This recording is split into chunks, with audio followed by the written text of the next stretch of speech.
दोस्तों, अगर आपने जेसन हॉरर स्टोरी पार्ट 1, 2 और 3 नहीं देखी है तो पहले आप उसे देख लें, वरना ये स्टोरी आपको समझ में नहीं आएगी। पिछली वीडियो में आपने देखा था कि गुल्ली बुल्ली टोनी के साथ अपने घर जा रहे थे, तभी अचानक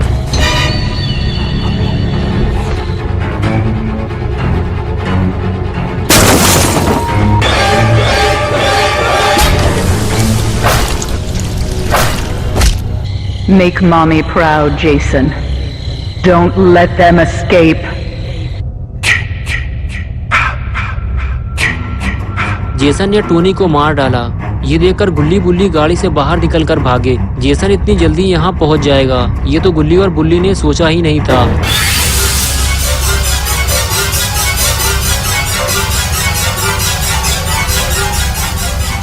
गुल्ली और बुल्ली चिल्लाते हुए वापस आए और कहने लगे, सब लोग जल्दी निकलो यहाँ से, जेसन आ गया है और उसने टोनी को कार के अंदर ही मार दिया है और हम सब भी एक एक करके मरने वाले हैं। ये सुनकर सबकी हालत खराब हो गई, लेकिन टोनी का दोस्त गुल्ली और बुल्ली पे भड़क गया और कहने लगा, तुम लोगों का ही ये काम है, तुम लोगों ने ही टोनी को मारा है। और तभी अचानक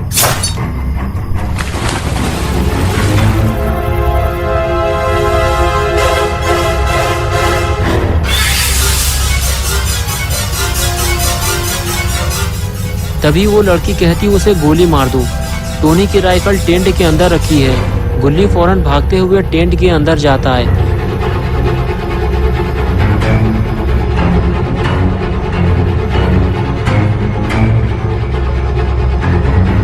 लेकिन गुल्ली एक बेवकूफ़ी कर देता है।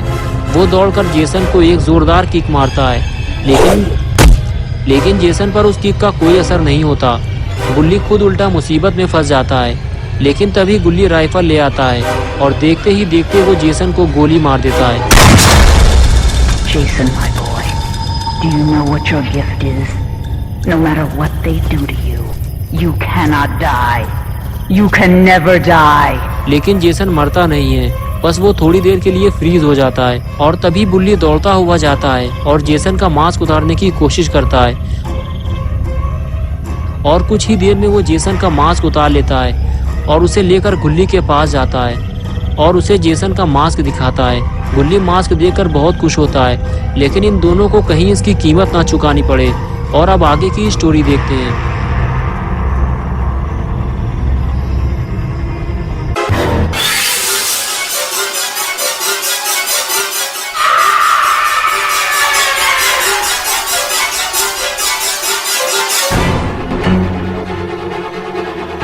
Jason, Mother is talking to you.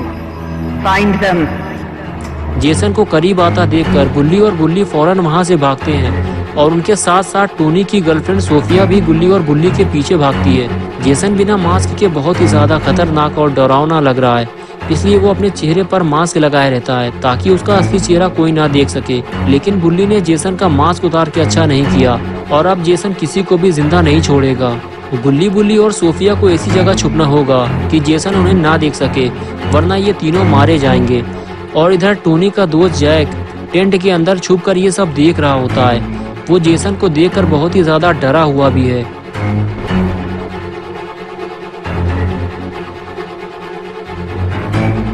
Jason के दूर जाते ही जैक वहां से भागा और भागकर वो सीधे पानी में कूद गया।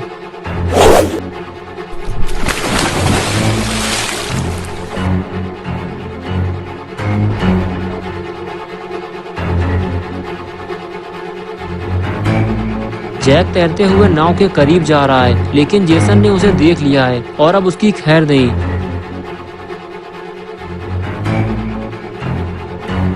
जैक नाव में छुपकर लेट गया है। वो जेसन के हाथों मरना नहीं चाहता, लेकिन जेसन अब उसे नहीं छोड़ेगा।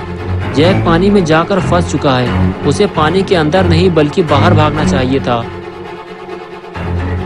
जैक जेसन को आते हुए देख रहा है, लेकिन उसे ऐसा लगता है कि जेसन उसे नहीं ढूंढ पाएगा। Make them remember me, Jason. Make them remember. Look what they did to you, Jason. Kill them.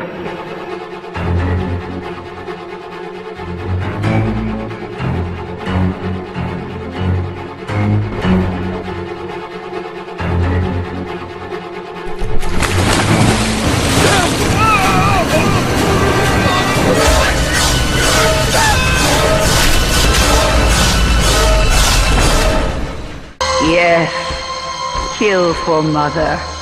बेचारा जैक मारा गया और इधर गुल्ली बुल्ली और सोफिया मौके का फायदा उठाते हैं। जेसन आसपास नहीं है, यही अच्छा मौका यहाँ से निकल लिया जाए। तीनों वहाँ से फरार हो जाते हैं और एक पुराने खाली घर के अंदर घुस जाते हैं। जेसन ने इन्हें घर के अंदर जाते हुए नहीं देखा है। अगर ये तीनों चुपचाप इस घर के अंदर रहे तो आज की रात ये इसी घर में बिता सकते हैं। गुल्ली बुल्ली और सोफिया जब घर के अंदर आए तो इन लोगों ने देखा कि पूरा घर बिल्कुल खाली पड़ा है। घर के अंदर ना तो कोई सामान है और ना कोई इंसान। जिसका भी ये घर था या तो वो घर छोड़कर जा चुका है या फिर जेसन ने उसे मार दिया होगा। गुल्ली बुल्ली और सोफिया आगे बढ़ते हुए घर को चारों तरफ से देखते हैं कि घर कहीं से टूटा फूटा तो नहीं है। जब तीनों को इस बात की तसल्ली हो जाती है कि यह घर पूरा सही सलामत है और आज की रात यहीं गुजारी जा सकती है तो फिर तीनों आराम से बातें करना शुरू करते हैं। गुल्ली कहता है, मुझे तो ये समझ में नहीं आ रहा कि जेसन आखिर बेकसूर लोगों को क्यों मार रहा है। जितने भी लोगों को इसने मारा है उन लोगों ने इसका क्या बिगाड़ा था। गुल्ली बोला, मैं तो इसे मारना चाहता हूँ लेकिन नहीं मार सकता क्योंकि मेरे पास कोई हथियार नहीं है और इसके पास एक बहुत बड़ा खंजर है।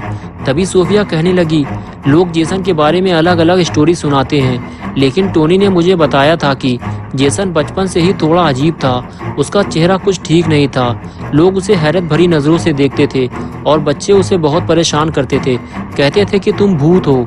जेसन की माँ का नाम पैमेला वुरहीस था और लोग पैमेला को भी ताने मारते थे और बुरा भला कहते थे। आखिरकार लोगों से परेशान होकर पैमेला ने अपना घर छोड़ दिया और जेसन को लेकर शहर से दूर क्रिस्टल लेक चली आई और यहाँ एक छोटे से घर में रहने लगी। लेकिन जेसन और पैमेला को यहाँ भी सुकून नहीं मिला क्योंकि यहाँ अक्सर टूरिस्ट आया करते थे और कैंप लगाकर मौज मस्ती किया करते थे। एक बार तो हद हो गई, कुछ लोगों ने जेसन को उठाकर पानी में फेंक दिया। सारा दिन गुजर गया लेकिन जेसन घर नहीं पहुंचा तो पैमेला ने उसे ढूंढना शुरू किया। ढूंढते ढूंढते वो लोगों के पास पहुंची जिन लोगों ने कैंप लगाए हुए थे। तो उन लोगों ने बताया कि हाँ, हमने एक लड़के को देखा था जो काफी डरावना था, इसलिए हमने उसे उठाकर पानी में फेंक दिया था। पैमेला ये सुनकर बहुत गुस्सा हुई और कहने लगी, वो मेरा बेटा था, वो अब तक घर नहीं पहुंचा है, यानी कि वो डूबकर मर गया है क्योंकि वो अच्छी तरह से तैरना नहीं जानता था। तुम लोगों ने जेसन को मार डाला, इसलिए अब तुम लोगों को भी जिंदा रहने का कोई हक नहीं है। ये कहते हुए पैमेला ने उन पर हमला कर दिया। पैमेला के पास एक तेजदार हथियार था जिसे मिशेटी कहते हैं। उसी मिशेटी से पैमेला ने सबको मार डाला लेकिन उनमें से एक लड़की बचकर भागने लगी। पैमेला उसके पीछे भागी तो उसने पैमेला को जोरदार धक्का मारा जिससे पैमेला गिर गई और उसके हाथ से उसकी मिशेटी भी गिर गई। लड़की ने फौरन मिशेटी उठा ली और उसी मिशेटी से पैमेला के गले पर वार किया जिससे पैमेला का सर उसके धड़ से अलग हो गया और वो लड़की वहां से भाग निकली। लेकिन जेसन मरा नहीं था, वो वहीं जंगल में छुपा हुआ था और कुछ देर बाद जेसन अपनी माँ को ढूंढता हुआ वापस आया तो उसने देखा कि पैमेला का सर और धड़ अलग अलग पड़े हुए हैं। पैमेला मर चुकी थी। जेसन अब बिल्कुल अकेला हो गया था। उसने पैमेला का सर उठाया और अपने घर ले गया और तभी जेसन को एक आवाज़ सुनाई दी, जेसन मार डालो उन सभी को जिसने तुम्हारे साथ और मेरे साथ अच्छा नहीं किया, मारो उन्हें अपनी माँ के लिए। और उसके बाद से ही जेसन खूनी बन गया।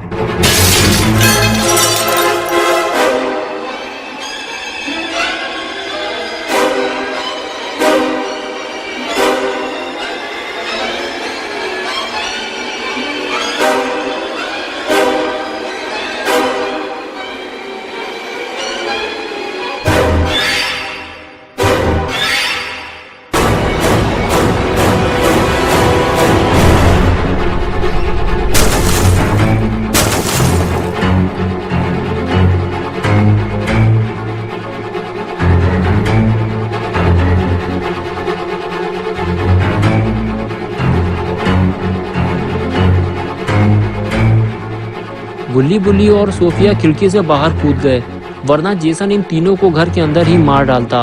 गुल्ली बुल्ली और सोफिया तीनों दुम दबाकर वहां से भागे और पेड़ों के बीच जाकर छुप गए और जेसन के चले जाने का इंतजार करने लगे। तीनों को इस बात की उम्मीद थी कि जेसन उन्हें ढूंढता हुआ इधर जरूर आएगा और कुछ ही देर में जेसन तीनों को ढूंढता हुआ आगे निकल गया। गुल्ली बुल्ली और सोफिया उसे जाता हुआ देख रहे थे और चुपचाप खामोशी से खड़े हुए थे क्योंकि थोड़ी सी हरकत इन लोगों के लिए मुसीबत बन सकती थी। They can't hide. There's no place to hide. Find them. Jason जैसे ही थोड़ी दूर गया, गुल्ली बुल्ली और सोफिया वहां से भागे। इन तीनों को छुपने का कोई नया ठिकाना ढूंढना होगा जहां जेसन आसानी से ना पहुंच सके, और ऐसा ही एक ठिकाना इन तीनों को मिल गया है। लेकिन गुल्ली को इस बात का डर सता रहा है कि कहीं ये जेसन का घर तो नहीं है, वरना हम लोग मुसीबत में फंस जाएंगे।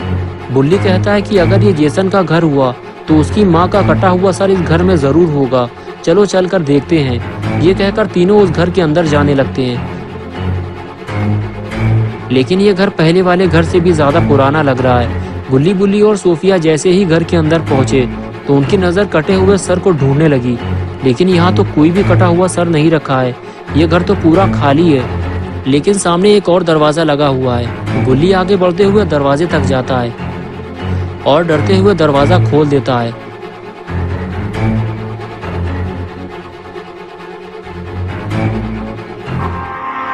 Don't stop, Jason.